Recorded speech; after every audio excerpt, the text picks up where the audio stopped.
least 3 weeks in advance.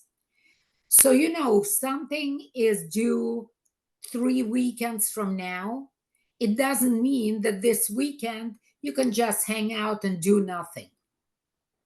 What I suggest is that if you have the time, you should use it right when you have it. Because what's going to happen is the weekend before the project is due, they will announce a test. And you're going to feel like everything is coming down at you. However, if you use your time wisely when you have it, yes, you constantly will be busy, but the projects are interesting. You guys are going to have fun with them. So my suggestion to you and to your parents to encourage you to use every possible free time to do your projects, the ones that are coming up. So also, you probably have some extracurricular activities. And it is important to incorporate your extracurricular activities into your schedule. You have to try. 7th grade, many people say that the grades don't matter, what you're going to get in the 7th grade. Well, they do and they don't. You certainly don't want to let everything go and then you're not going to be able to get back into the swing of things. So it is important to organize your schedule. I strongly recommend that you stay on schedule. Everybody around you is smart. Everybody around you, well, maybe not everybody, but good 50 to 75% of kids are going to be intentional. They will know already what they want to do, and they will know what it takes to get there. And they also know that it's harder to go back and correct something. So that said, I'm going to stop here and I'm going to see if anybody has any questions up to now. Thank you so much, Alla. I'm taking adult notes also, adult time management workload as I'm listening and working. Right. Absolutely. I am a working mom. My husband, my daughter's father, my husband is a working man. But, and my daughter had a whole bunch of extracurricular activities. She played tennis. She wrote for the newspaper. She participated in the debate. She was one of the officers in the Lincoln Douglas debate. She competed for the school.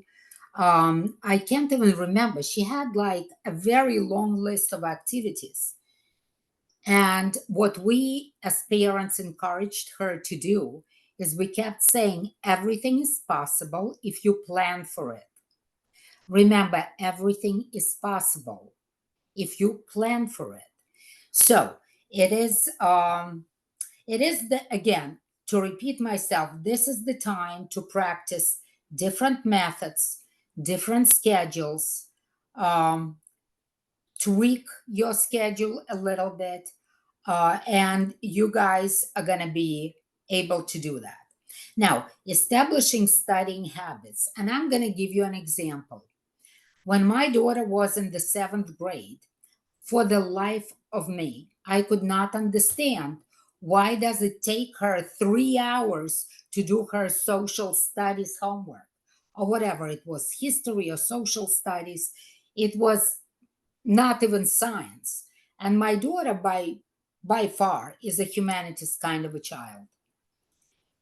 And when I went with her to the parent teacher conference, I did ask the teacher, I said, well, with all the respect due, your homeworks are killing my child. And she explained to me, she was like, I don't understand what you're talking about. So we pretty much looked at what my daughter was doing. So instead of taking notes, like what they were asked to do is probably to read the material and to take notes. So my daughter was taking very detailed notes and she was almost memorizing the material. which was all wrong. What they basically asked them to do is to read a page and figure out what really was important from that page and really write down maybe a sentence or two. So once we figured out how to do it, her life got much easier. So again, I want you guys to know that if you see that your child is spending too much time on something, try to get into it and try to understand what can be done to accomplish this task.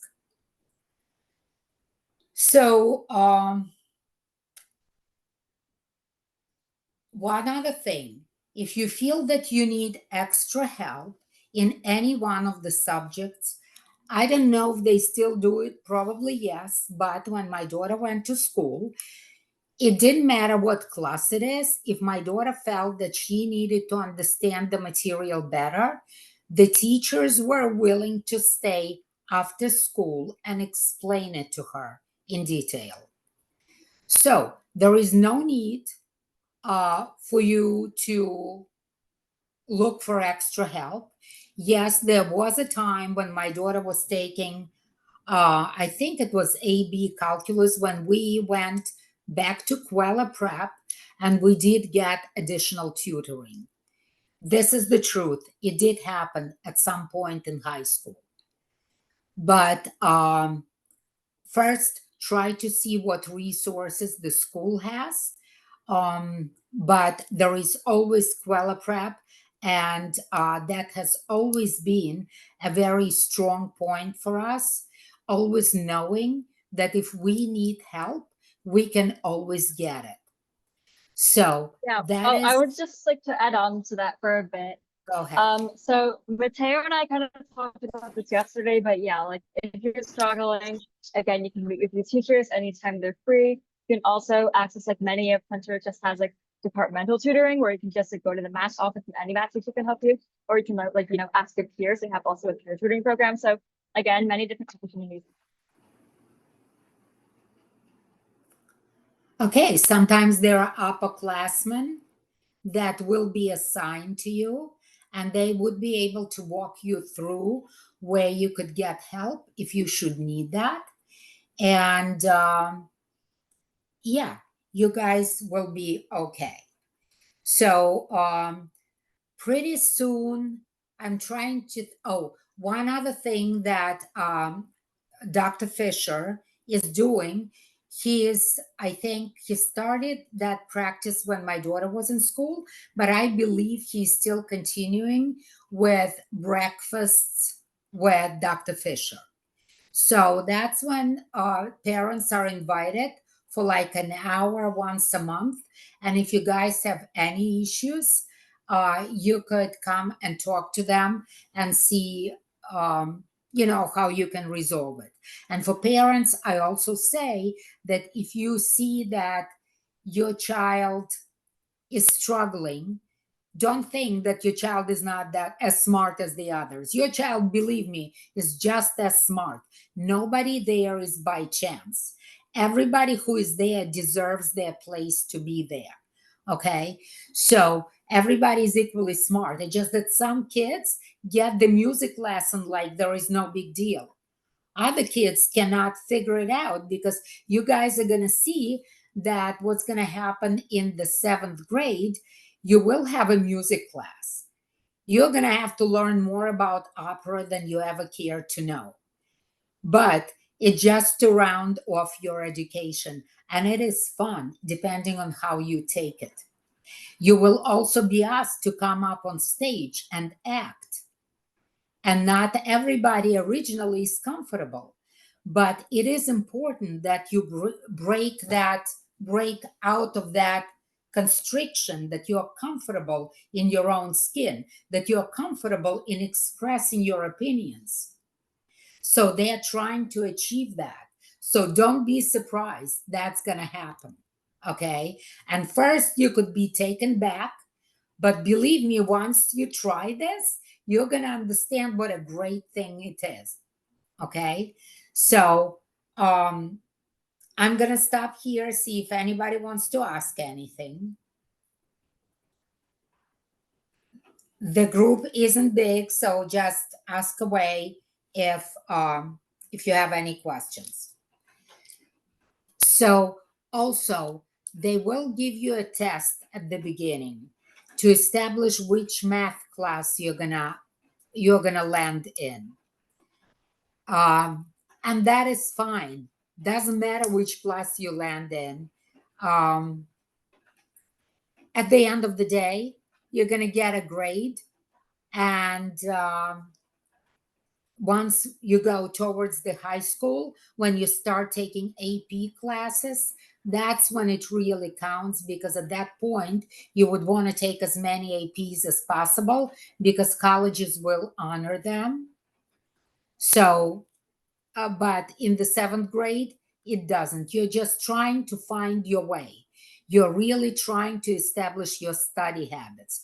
You're trying to figure out what would work for you, whether you just read something, write it down, or you just walk around and repeat whatever you heard, whatever you read.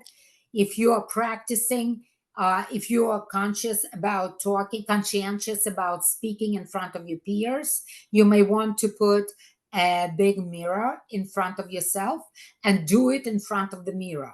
Say it once, say it twice, say it 5 times. It's going to roll off your tongue really nicely and smoothly, and you would feel very comfortable in front of your peers.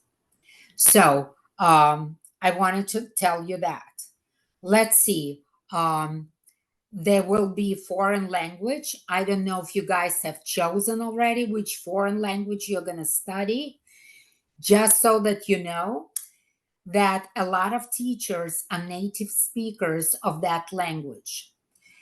So what they will do, at least here's what they did in the past. They had those days when they invite a parent to spend the day in the classroom. And please, parents, make it a point and go. And you will see your child's day. You will see what they see. And you will be truly impressed by the teachers. Some of them are so incredible. And you're going to be even more proud of your children, because nobody is going to play with them. It's not a kindergarten. They're going to be treated as adults. So that I wanted to say. Yeah. Oh, I just wanted to add to that. I think around 2 years ago, Hunter changed that policy. So instead of sitting in on classes, like parents themselves get to go to like all their child's classes, like every class to take 15 minutes, and they have a day for. Yeah, very similar process. They get to meet the teachers and have like a similar class, but like not sitting on an actual class. Right. Alla, So I remember, yes, go ahead. question. Thank you so much, first of all, for all the information so far. Like you, my husband works. In elementary school, it was much easier maybe to take a half a day or a day to volunteer at the school. But we're in Queens. I work in Manhattan, so it's maybe easier for me. What are the opportunities, I guess, for parents to sort of be involved in the school, working parents specifically? Right. So first of all, it's so interesting, and I shared that with Michelle the other day. So my daughter at this point is a rising senior at UPenn, and she's a pretty responsible person. So we were driving, and I said to her the other day, I said, Natalie, I want you to reflect upon our experience at Hunter College High School.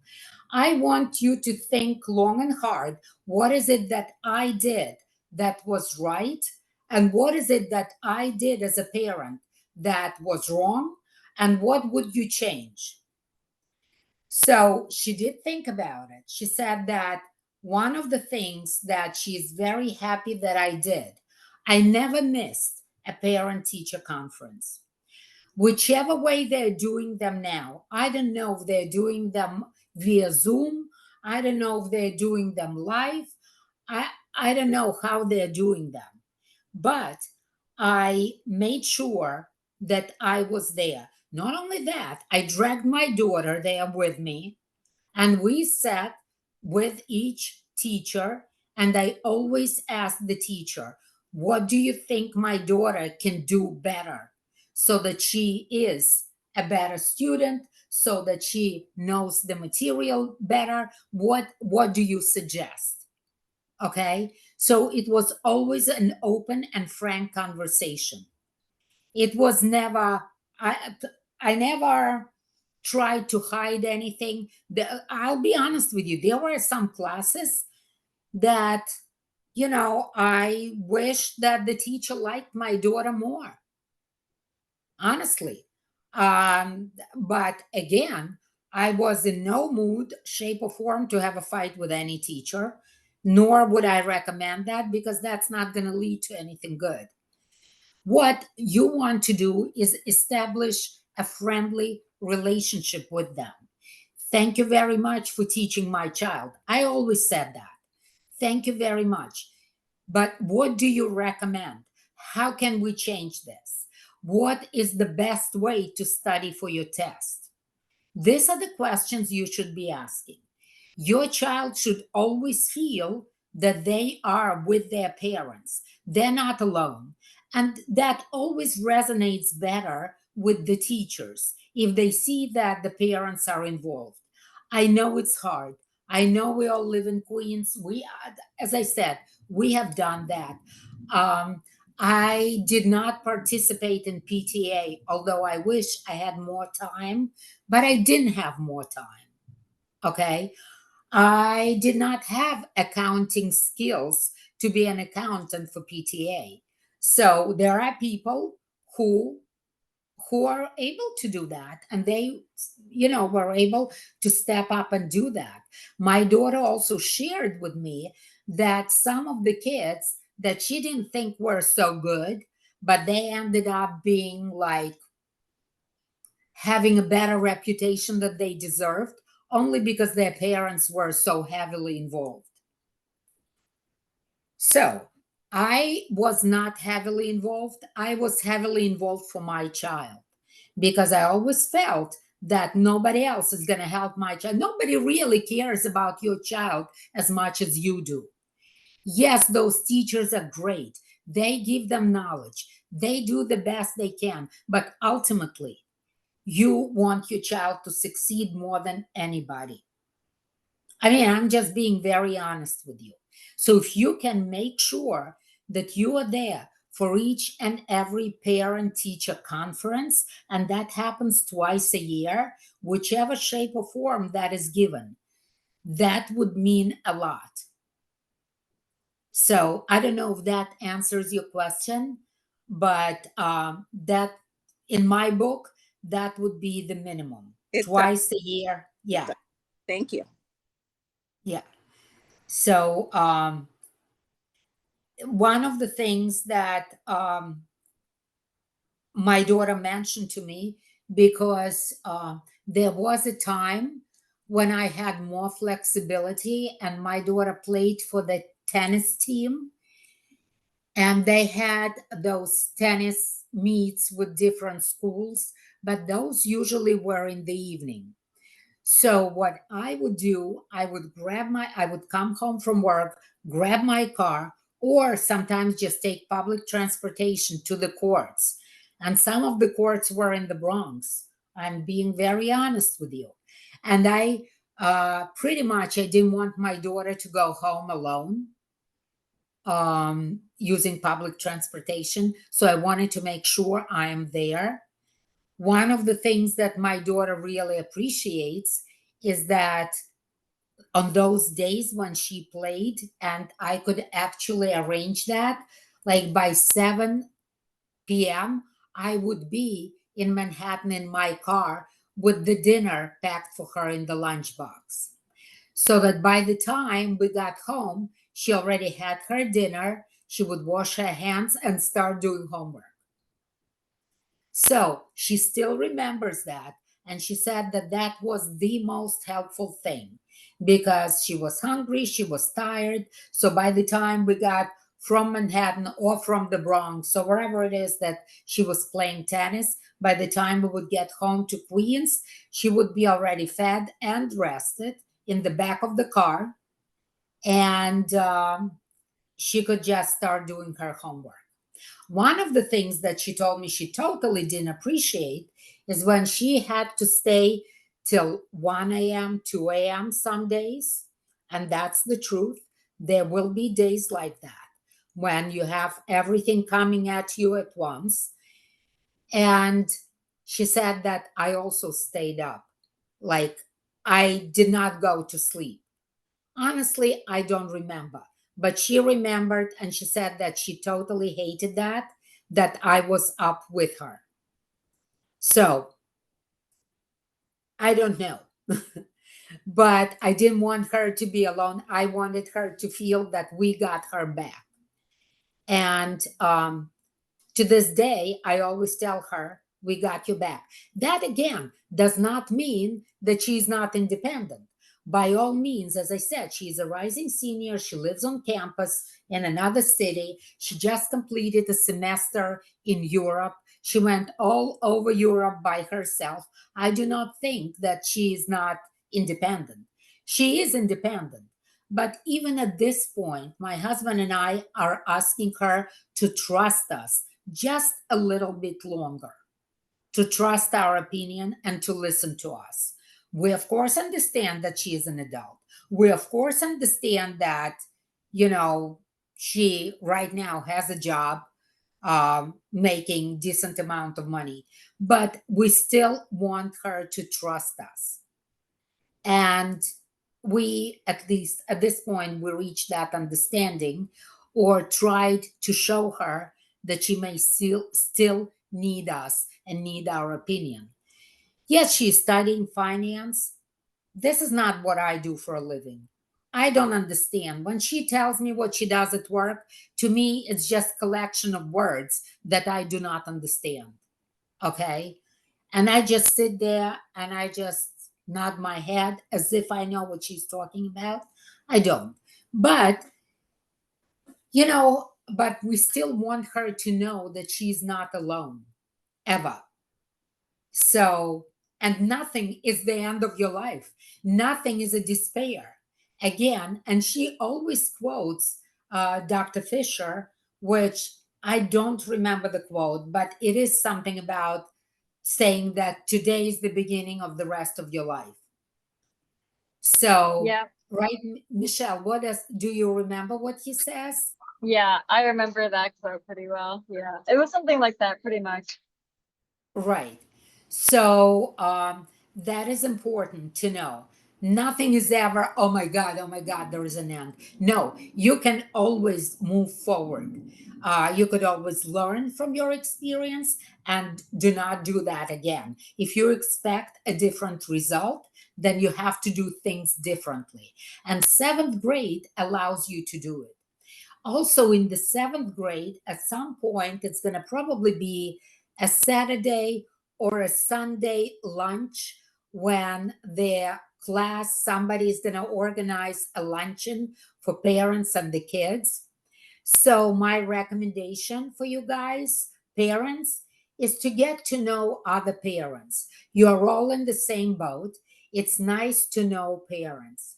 I remember that at some point, even to this day, I will tell you, there are people that I can pick up the phone and call them. And I haven't talked to them for 2 years, but I can pick up the phone, other parents, and say, hey, do you remember me? Let's talk. And they will speak with me. Okay. So I suggest you as parents also make acquaintances with other parents. It's always good. If you didn't hear something right, your child missed school, it's always better to know somebody. The more you know, the more people you know, the better it is. And of course, it's always good to know teachers. And the only way you will know those teachers if you are there at parent teacher conferences, if you can attend whatever they whatever is available for you to attend as much as you can. Yes, working parents, maybe sometimes you can go, maybe sometimes you can send your husband for some kind of an event. But it's good that the teachers see that your child has parents who are interested. And I know you guys are all interested because your children would not have made it so far if it wasn't for your backing. I know that for a fact. There was one mother who told me that she never prepared her son for the Hunter test. And as we found out later, that was not true. Because when we went to the picnic, the kids were running around and they said that they know them from another tutoring center. So everybody's there, the parents are backing them up. You will see all the way through your school, through the graduation ceremony, there will be people and all the families and grandparents. Everybody is supporting kids. I have not seen anyone, or I don't know, I'm sure they are. Maybe there are kids who are less supported than others, but my suggestion is your children are still young. And as much as they feel that they're independent, it is not so. And I think it is on you, especially through the 7th grade, to walk them through and to help them figure out what works for them. Before you take your hands off of them, please make sure that they're set up for success. I'm going to stop here. I see there is a hand up. Johnny? Hi, I'm mother of Johnny. Thank you, Alla. I Yes. heard you speak before, and it was so encouraging through the process to hear you speak, even as he was preparing for the exam, and your input was so invaluable. So I really appreciate you taking the time to talk to us today. And so I was just wondering, you spoke a little about college admission. I know it's so early to even think about it, but could you talk a little bit about college admission? And I know 7th graders don't have to worry too much about it, but like I'm just wondering, do the counselors recommend where you should apply? What if you want to apply to a different school? And what can you do in 7th grade to prepare? Like, again, I know it's so early, but like if somebody likes English, what should they do to prepare to apply for a liberal arts school? Is there anything? Absolutely. And, Yes, I appreciate. This is a good question. Okay. So what is going to happen is 7th and 8th grade, you're going to have a counselor. That counselor doesn't matter. That is not the counselor that will write a recommendation for your child. However, I recommended that my daughter gets to know her counselor, even in the 7th and 8th grade. The person who is not going to write a recommendation for her, right? And my daughter, I remember, went over to her and said to that woman, very nice woman. She was not a young woman. She was a very experienced woman. And my daughter said to her, someday I want to go to an Ivy League school. So that counselor looked at her and said, well, it's very possible. You just right now need to concentrate on your studies because you're going to need the grades. Okay, that's the first thing. You're going to, let's see, what do you like to do? So, you're going to have a day when it's going to be the club's day, right? Different clubs. There will be a club fair, correct. So I recommend that if your child, for example, likes math, I recommend that they join that math club because they actually also publish a magazine. They used to publish a magazine with those very interesting and intricate math problems that your child can be a part of editorial staff for that magazine, or they can somehow participate. They get together. So your child is going to be talking to other kids who are interested in the same thing. My daughter was interested in debate, so she joined the debate club. So then at some point towards high school, my daughter thought that she wanted to join something with the women in leadership roles or heads of state or something like that. There was not a club available. So what my daughter did, she opened up her own club. And she did have quite a few kids who joined. So, and I can tell you, my daughter likes to write. So she did have a column in the I believe it's Observer. There were two newspapers, and I believe her column was in the Observer.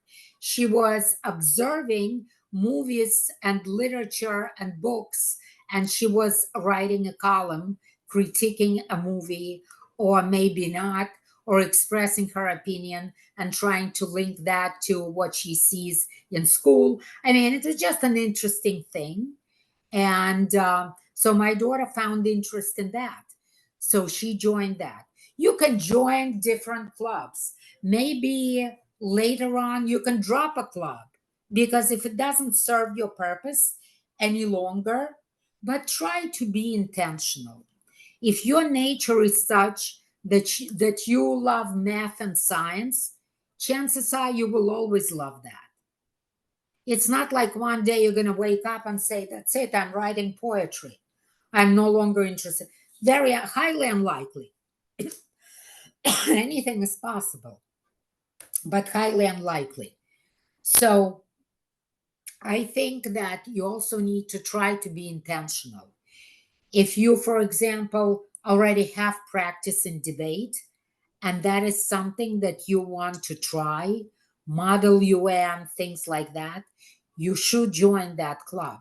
Because if you enjoyed that before, you will probably grow in it and enjoy it later. If you have that entrepreneurial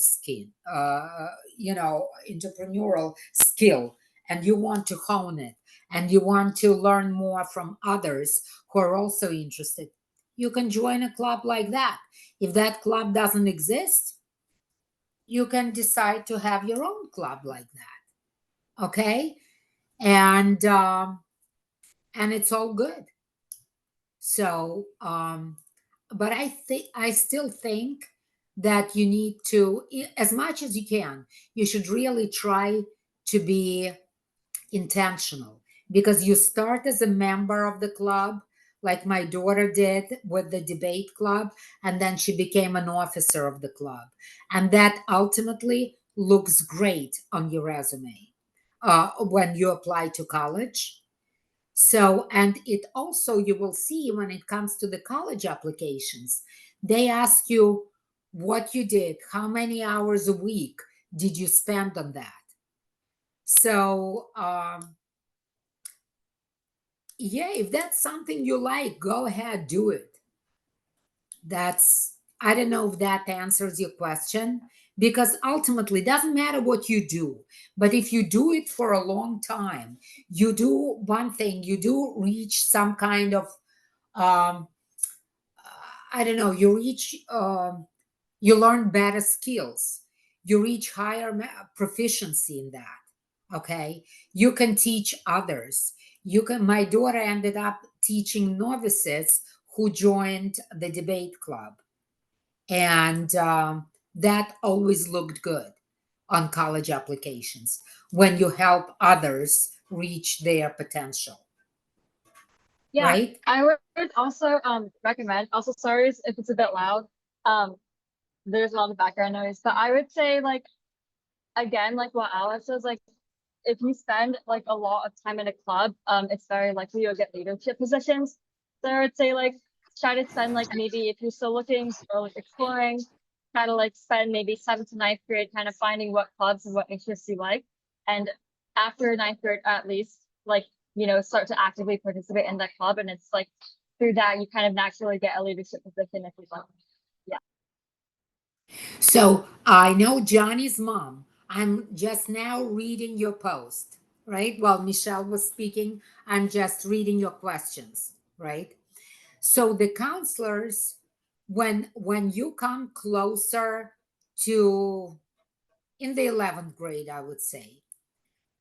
Well, first of all, right now you're going to have a counselor for 7th, 8th grade. That counselor doesn't really matter. If you don't have the time to meet and greet with them, don't bother. It's not, really, it may not necessarily serve you. However, in the 9th grade, you're going to be assigned a counselor. That is the counselor that's going to go with you through the rest of the high school. And it is important. So if you will, here's what we did. When I went to the parent teacher conference with my daughter, I would always go in to see the counselor. And we would sit down and we would talk about my daughter's progress and my daughter's hopes and dreams and how do we get there. And of course, the counselors are going to tell you, oh, IVs, it's so hard to get into them. Like, we don't know what they like. It's really crazy. It's really unpredictable. It's this, that, and the other. Maybe we could get your daughter in this, that, and the other college. They will tell you that, and you would say, well, thank you. I really appreciate your expertise.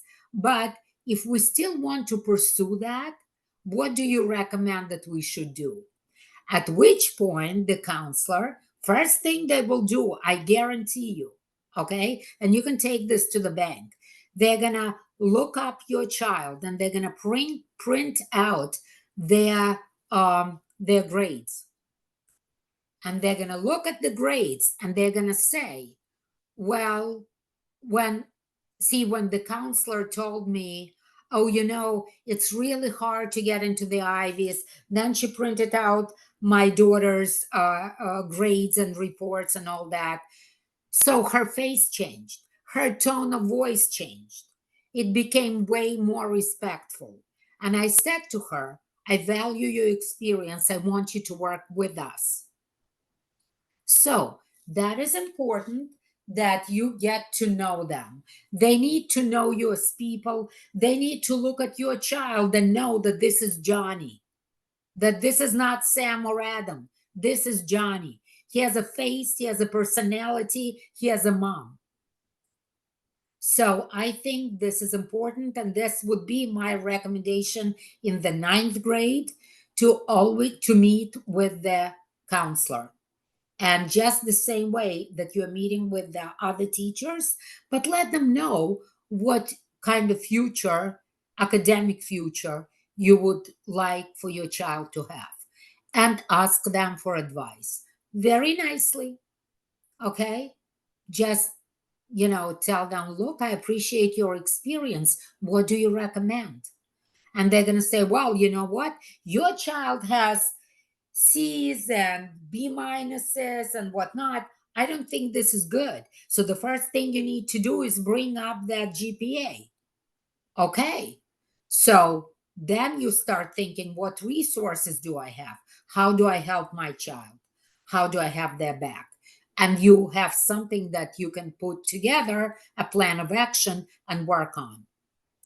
Now, what if you want to apply to different schools? So the year my daughter applied to colleges, you were able to apply to 8 private schools only. They would cut you off. They would only send your application to 8 private schools. However, you could apply to every state school, every city college, on face in this country. Okay, that you could do because they do a common application, and that is not a problem. But when it comes to private schools, you can only apply to 8. Back in the days, I don't know what they do now. I believe the number is 10 now, but yeah, there's a lot. Okay. All right, so they opted to 10. So so you need to do your research, and you need to use those 10 chances wisely, right? So it's on you. But again, seventh grade, it's a little too early to talk about that. What you can do and should do is set up the studying, the skills, the studying habits, so that your child will excel. Because if you set up your child to get good grades, unless you get good grades, you're not going anywhere, you know. I mean, there are colleges that will accept you without good grades, but then you have this absolutely crazy, wonderful, whatever, extracurriculars, right?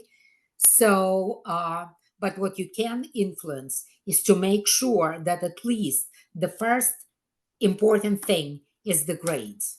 And Michelle, you can correct me if I'm wrong, but something, the way I see the country's moving, at least today, is that the tests are no longer optional, that like most schools are bringing back the SAT, the ACT.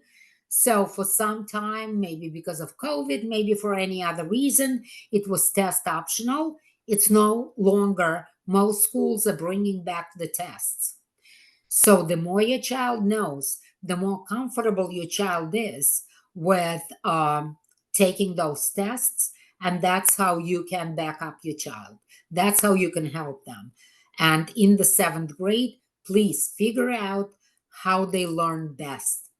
And once you know what works for them in learning and being able to absorb a lot of information, to how do they take tests? What are good days? What are good times of the day for them to take tests? You know, this is important because as you go along and through the end of high school, if you're intentional and you know exactly what it is that you want to achieve, that would help you. If you're the kind of a parent who says, well, you know what, I brought my child this far and let them go in and enjoy themselves and have fun, that's fine. You know, you're gonna get what you're gonna get at the end of the school, because we have seen, I have personally seen some of the parents that were deeply disappointed because they thought that if their child is gonna graduate Hunter, every school is going to want them. The truth is, many schools will want them. That is true, but not all. And you still have to put your best effort forward. So I will say that when my daughter was accepted to Penn and we went to that first meeting, we have learned that there is a one person, one admission officer that is specifically assigned to Manhattan only. So that person knows each and every school in Manhattan and what that school is worth. So school A may have different requirements than school B, and they know very well what the requirements are at Hunter. So yes, that would propel your child better because the school is interesting, right? It's harder, it's more creative. Your children are going to get assignments that will take them to Metropolitan Museum of Art, you know, and some of the projects that your child will do are very, very interesting. And I love them. And I love the fact that they made your child think holistically. So for college admission, if you know what your child likes, maybe your child has already inclinations, if you can support them, they will do really well. So to lessen the pressure during the seventh grade, learn your child's habits. Try different schedules. Make sure that they spend their productive hours studying and not just fooling around, because you don't want to waste their productive time. That's my advice to you. And of course, when they see the results, you know, they study, they get good grades, they're going to be empowered to continue doing that. And they will trust you. You're also going to build better relationship with your child. Okay. And there would be less pressure for them in school. You know, some kids are more, I don't know, susceptible to pressure, while others like really couldn't care less, right? There are different children, and you know your child. And if you know that your child is like obsessing over every little thing, just tell them it's going to be okay. That in the 7th grade, you're trying all the different things to see what works best for them. So that would be my recommendation to you. And again, I'm not a child psychologist. I'm a parent just like you. It just the difference is I'm a little older and I went through this already. And that's why I'm sharing this experience. So in a couple of years, you're going to be sharing your experience. So it's all good. Parents and caregivers. So we are, and I told you. So with the summer jobs, summer camps during Hunter, and what were they? My daughter worked at Kweller Prep. Whatever she needed to do. Maybe one year she was giving out the snacks, and a couple of years down the road, she was teaching a class. And then she was helping children with their college essays. My daughter has always worked during the summer in one capacity or the other. So since my daughter did play tennis, she also worked at the tennis camp, teaching little children how to hold their racket and how not to swing at each other with it. So, but it was a job. And yeah. So if your child is interested in science, you will see, I want to say, Michelle, help me out, but I believe it was like on the 3rd or 4th floor, there was a poster where they clipped the possible science project. I know that Mount Sinai Hospital, I don't know if those were for upperclassmen, but they would give children the opportunity to participate in studies. I don't know what they would have to do, maybe collect the data, maybe create their PowerPoint slides, maybe do something like that, right? And some of them, by the time they were in high school, they were also co-authors on some of the studies that were done at Mount Sinai.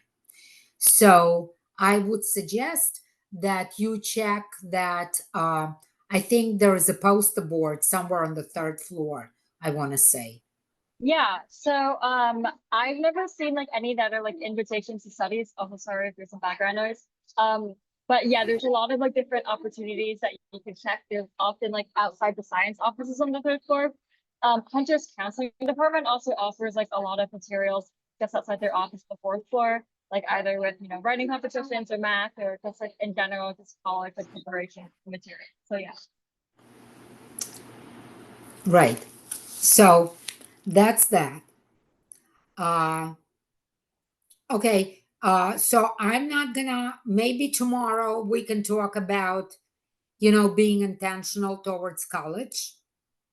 But I want to take questions from other people.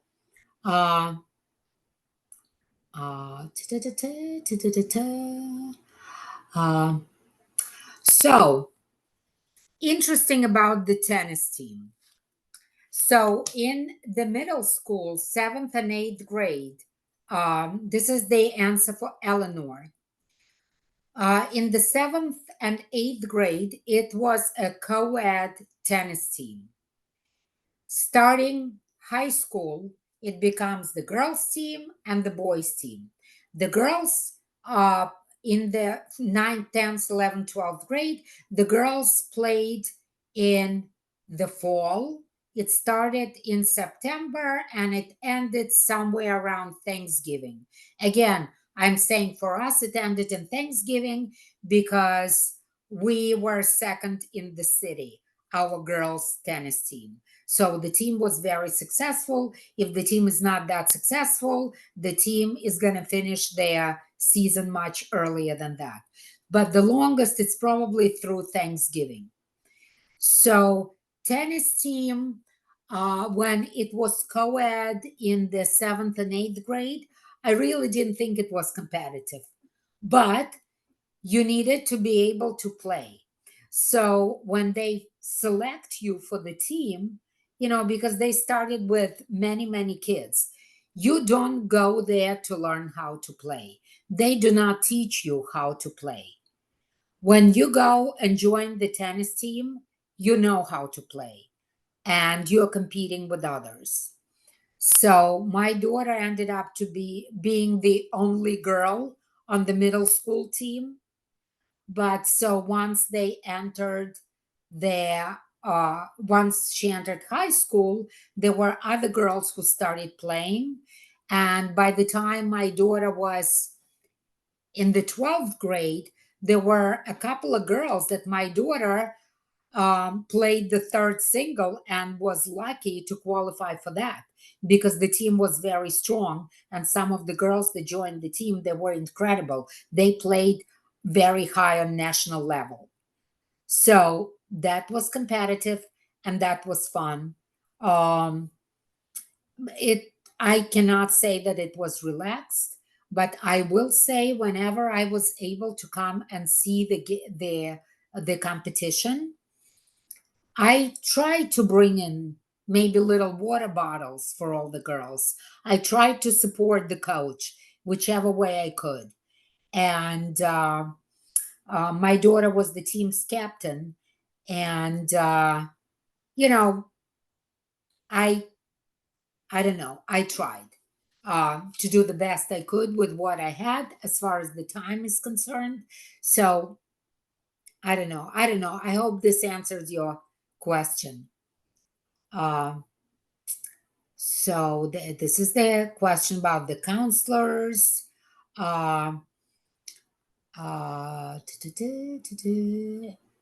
Yes, student ask for. So the recommendation letters, you don't start collecting them early. It's useless. It's waste of time. What's going to happen is when your child starts applying to colleges, they will need to ask 2 teachers for letters of recommendation. So those would not be the teachers from the 7th grade.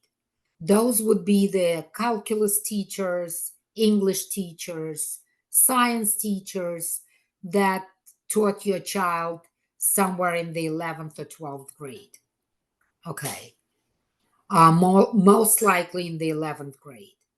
So again, it would be nice if your child gets to know the teacher, if they spend more time talking to the teacher, because, and your child is going to need to write up sort of like highlights of the class and their achievement in the class.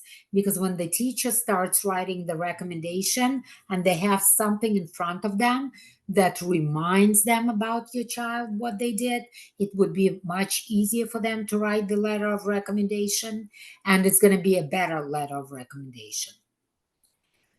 So did Hunter help us find jobs and externships? Not in our case. They didn't, because I already told you what my daughter did.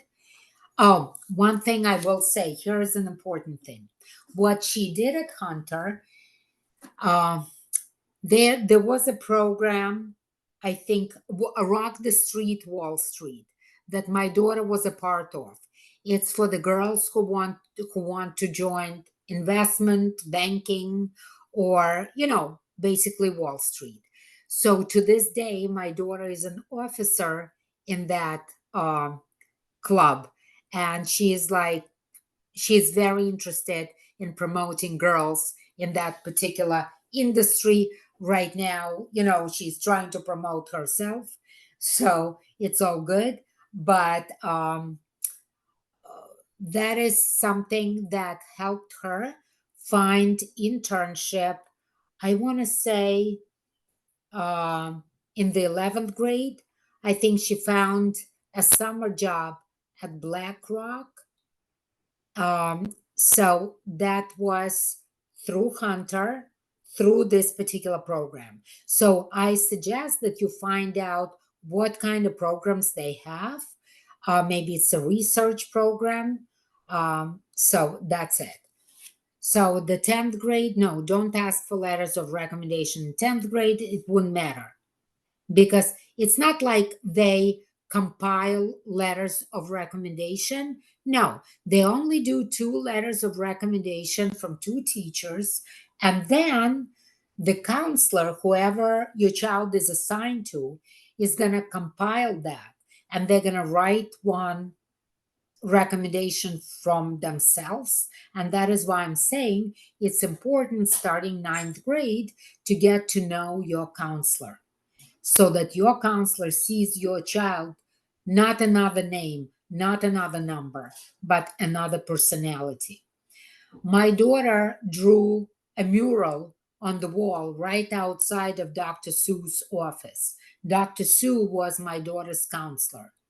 And it was a big, very large painting, mural all over the wall.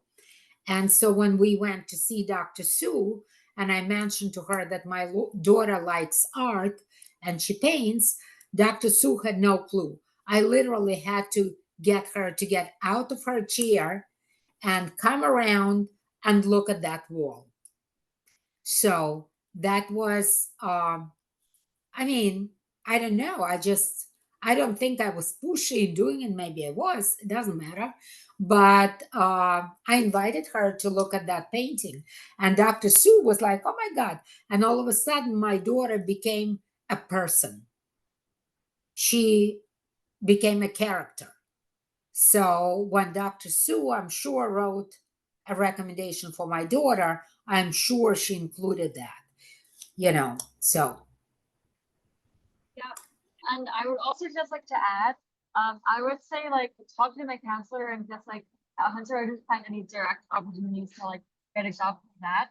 But something that some of my friends were really helpful was that the social studies department, often I think in the middle of the year they send a spreadsheet of like a compiled list of like different programs or different like internships students can apply for. I've heard some people say that like sometimes it's kind of outdated, but I think that's definitely like a good place to start than that. I'm not sure if every department does that. I think maybe science is a similar thing where like they have a spreadsheet of everything. But yeah, so if you ever find it, they always like post on the school website. And I think in general, like a lot of teachers, or especially like Miss Mika, who teaches her volunteering, you can just find like a lot of volunteering opportunities just looking through the school website. Yeah. Right. Okay, so next question. Does your daughter feel prepared going to Penn? Yes, absolutely. She feels she's more prepared than most other students. The way that Penn works is very much like Hunter College High School, believe it or not. It's the same dynamics. You still need to find people like you to make friends. There are still cliques, people who know each other because they went to a camp in Manhattan. There are a lot of kids who are privileged. And my daughter was a little bit blown back in the first semester. She said that the girls were discussing some kind of brands and some kind of resorts in the Alps that my daughter never heard about. So that was at Penn, because some kids do come from very privileged backgrounds. And, I mean, as parents, we do the best we can for our children, but no, those exclusive little boutique hotels in the Alps we've never been to. So my daughter actually did feel being out of place a few times, but then again, she found kids like her and she became friends with. So it's all good, but she was definitely prepared for the challenge.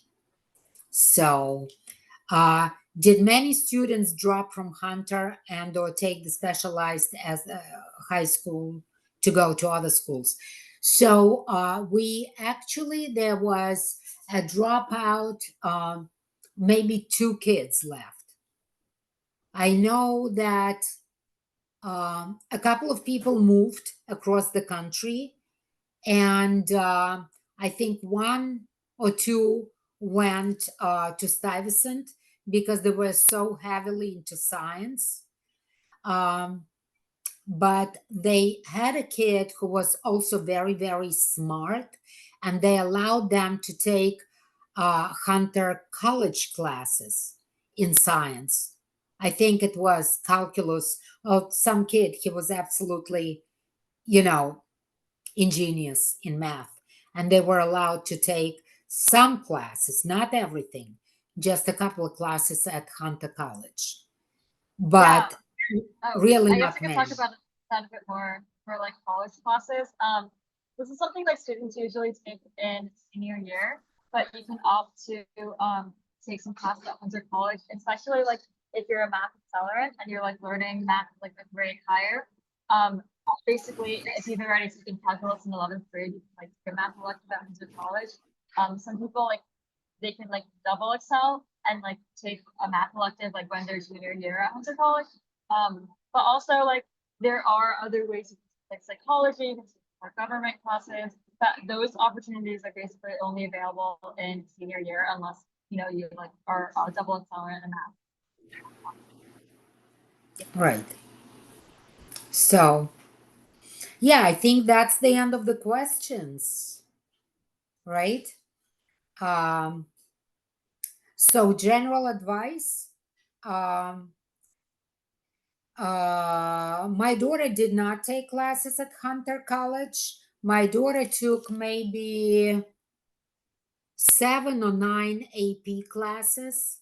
And I can tell you that microeconomics, she didn't have to take at Penn. Macroeconomics, she didn't have to take at Penn.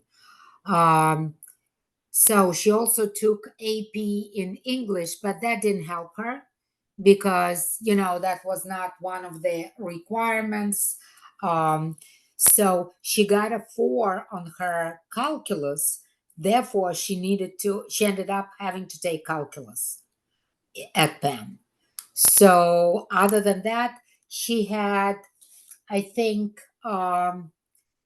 AP, she got all 5s in APs, but they would have excused her from Spanish because she took Spanish.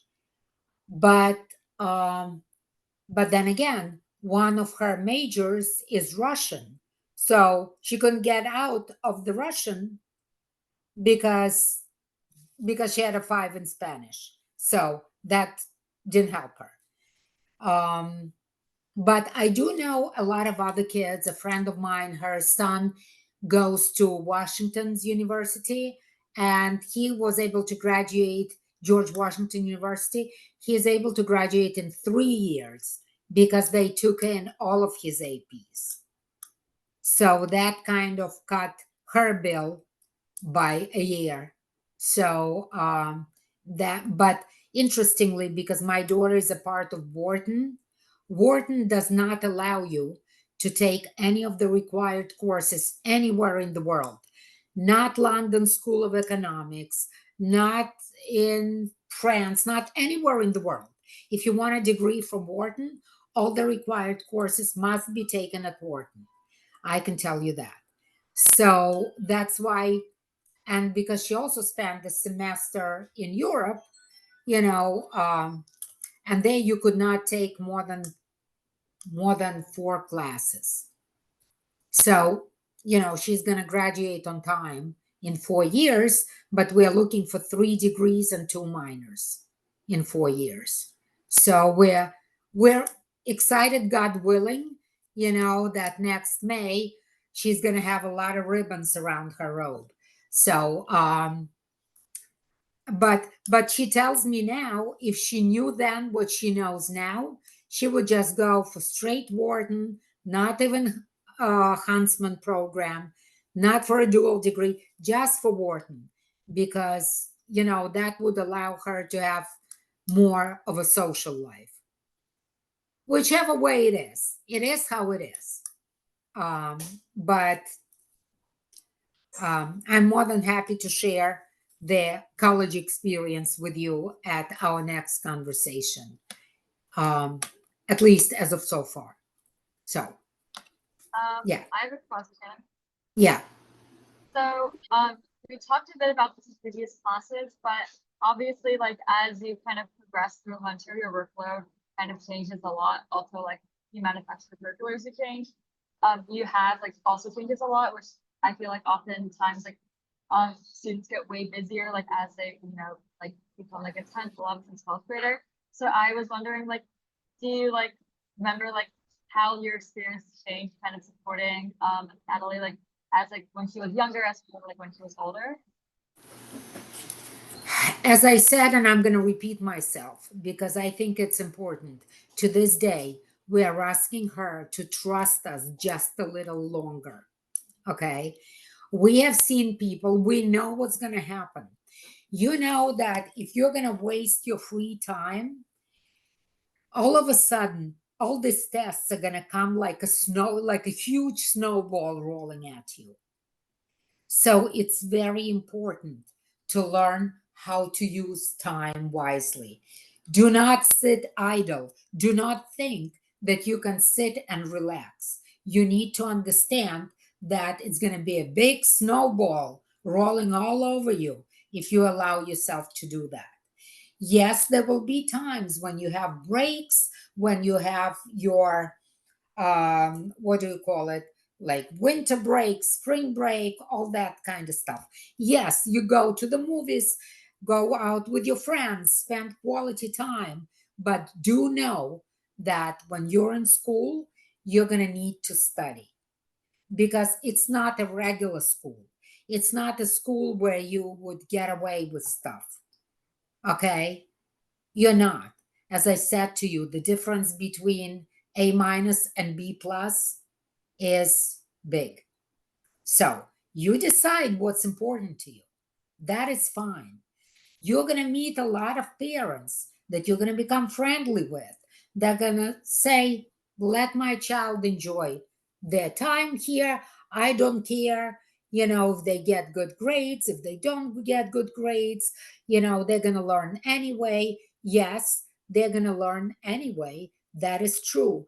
But if you are aiming for, particular schools, for particular future, then right now is where you have to figure out how your child learns and how your child learns best, and tweak it to their advantage. I think that's, to me, that would be the best advice I can give you. Yes, my daughter went to college tours. We went with Kweller Prep on a big bus with a little dog. We have pictures. When you go to Kweller Prep, you see those pictures. And if you ask Frances, she will point out my daughter to you.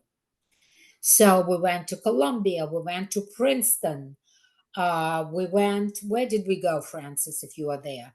We went all over the place.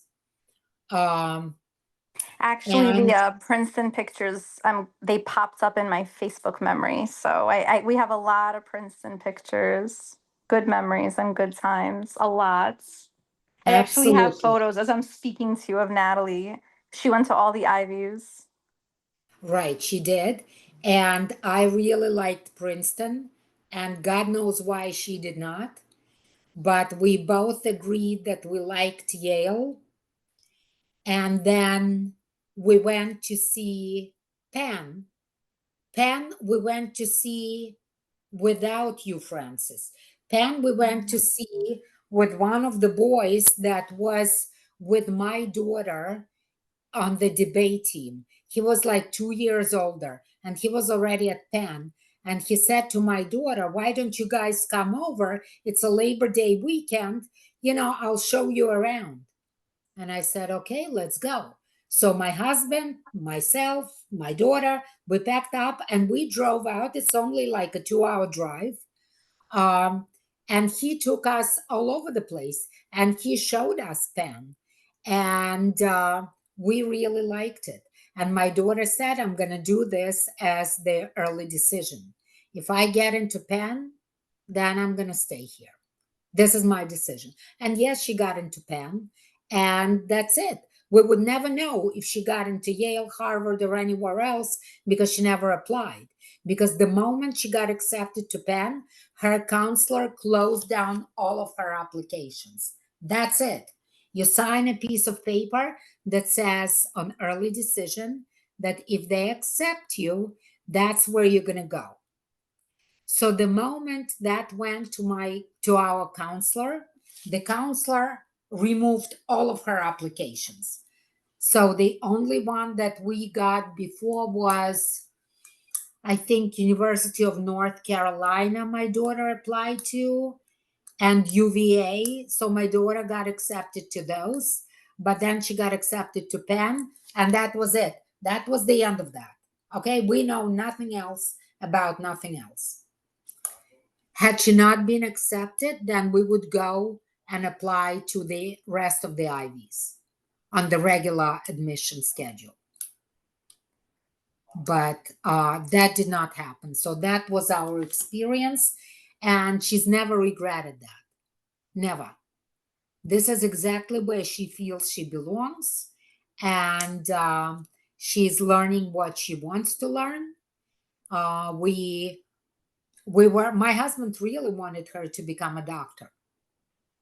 And we asked her many times. And I remember she came home from Hunter.